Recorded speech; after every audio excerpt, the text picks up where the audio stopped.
Picture this, you're 32 kilometers into your first marathon. The easy miles felt amazing. The crowd's energy was electric. You thought, I got this. But now your legs are heavy. Your form is breaking down. Every step feels harder than the last. You watch other runners pass you by and the confident mindset you had at the start, it's gone. You trained for months. You followed the plan. So why is this happening? The truth is, most intermediate runners make the same mistakes when stepping up to the marathon. Mistakes that science has already figured out.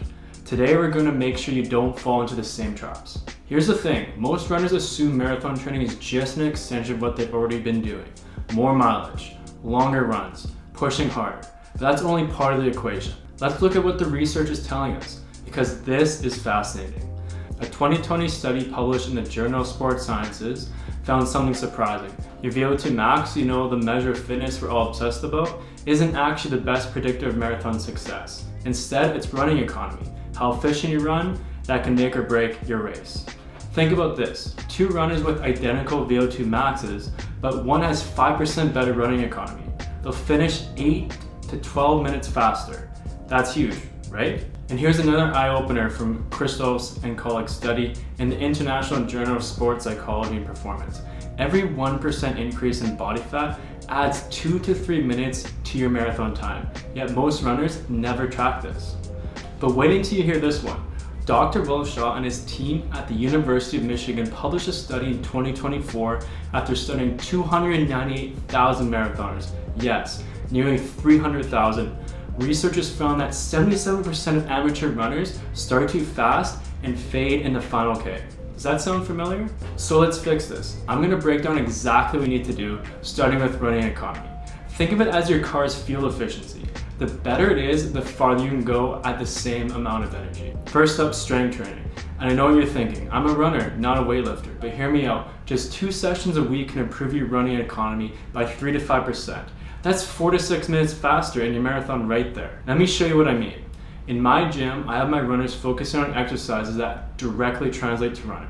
We're talking single leg squats, we're talking heavy Romanian deadlifts, and other compound movements to power your stride. My personal favorite is the Romanian deadlift because it works those hamstrings in such a powerful way. You want to be lifting heavy. We're thinking in that 6 to 8 rep range where you maybe have one more rep in reserve. We're thinking hard lifts. By the end of each set, it's getting more challenging.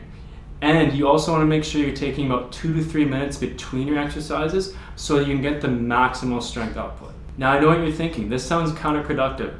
With endurance athletes, we're thinking, well, if I want to get better endurance, shouldn't I actually train more endurance in the gym, as in more sets, more reps, and less rest? Well, we want to think of running economy as strength per stride. So if we can develop more strength per stride over a marathon, think about it for a second, that could equate to, again, those running economy boosts of 3 to 5%. Next up is plyometric work, fancy word for explosive movements.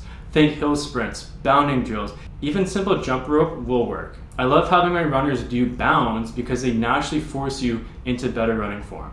Now let's talk about body composition, the hidden marathon killer. Remember that stat about 1% body fat adding 2 to 3 minutes to your time? Well, let's use that to our advantage.